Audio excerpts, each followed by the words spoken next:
গত 17 বছরে কিভাবে নিঃস্ব করা হয়েছে শিক্ষা ব্যবস্থাকে, কিভাবে দুমড়ে মুচড়ে নষ্ট করা হয়েছে, তার হিসাব যদি দিতে যাই দিনের পর দিন চলে যাবে। সেই হিসাবে আমি যাব না, আমরা সামনের দিকে তাকাতে চাই। এবং আজকে যে যোগ্য শিক্ষকবৃন্দ যাদের সাথে কয়েকজনের সঙ্গে আলাপ হলো, আজকে অন্যান্য বিশ্ববিদ্যালয়ের উপাচার্যরাও এসছেন, তাদের এখানে to support and to provide their insight and to celebrate with you যে যে সেলিব্রেশনে তোমরা আজকে আমাদেরকে আমন্ত্রণ জানিয়েছ।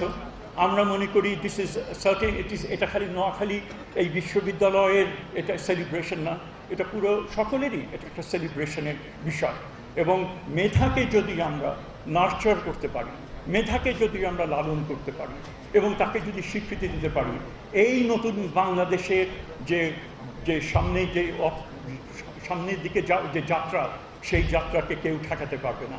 আমি মনে করি, আমি সবসময় যেটা বলি, আমাদের যে শিক্ষার ক্ষেত্রে একটা বড় আমাদের সকলের এনগেজড হতে হবে এবং সকল যে অংশীদার, কেবল রাষ্ট্র না, প্রাইভেট সেক্টরের এখানে ভূমিকা রয়েছে, এখানে বিভিন্ন সমাজের বিভিন্ন অংশে এখানে ভূমিকা রয়েছে এবং তারা যেন শিক্ষার গুণগত মানের উপরে তারা যেন জোর দেন এবং যারা শিক্ষার্থী তাদের সুযোগ সুবিধার উপরে যে তারা যেন একটু সকলে মিলে এগিয়ে আসেন, তাহলেই আমরা আমাদের সেই যে বৃহত্তর যে গোল, বাংলাদেশের যে নতুন বাংলাদেশ যে গড়ার গোল, এই যে বৈশ্বিক যে নানামুখী চ্যালেঞ্জ যেগুলো আমাদেরকে ফেস করতে হচ্ছে, একদিকে ইউক্রেন ওয়ার ছিল, এখন আবার মধ্যপ্রাচ্যে আমরা সেখানে আরেক যুদ্ধ সেখানে শুরু হয়েছে, নানান রকমের সংকটের মধ্যে রয়েছে।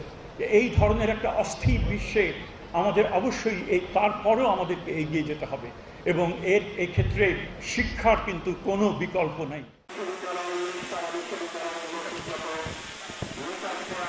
বিশ্ববিদ্যালয়ের 19তম বিশ্ববিদ্যালয় দিবস উদযাপন, রিসার্চ ফেয়ার ও একাডেমিক এক্সেলেন্স।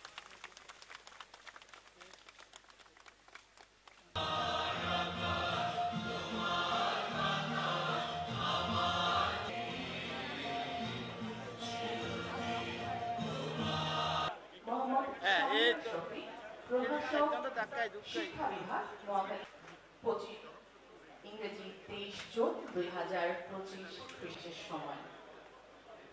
আজকের এই দিনে আমরা একত্রিত হয়েছি এই অনুষ্ঠানে সবাইকে স্বাগত জানাচ্ছি।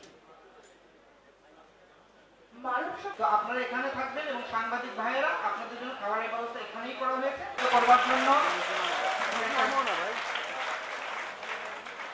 প্রথমবারের মতো 31 জন মেধাবী শিক্ষার্থীকে প্রদান করা হয়। সালের 22 জুন আনুষ্ঠানিকভাবে যাত্রা শুরু হয় নোয়াখালী বিজ্ঞান ও প্রযুক্তি বিশ্ববিদ্যালয়। উপকূলীয় অঞ্চলে টেকসই উন্নয়নের লক্ষ্যে নোয়াখালী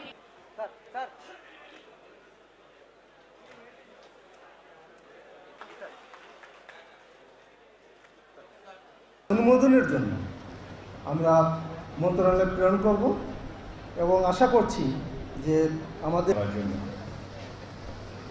আজকে আমরা মাননীয় প্রধান অতিথি মহোদয়ের মূল্যবান বক্তব্য সৃষ্টি করবেন, জ্ঞান বিতরণ করবেন, দুটা কাজ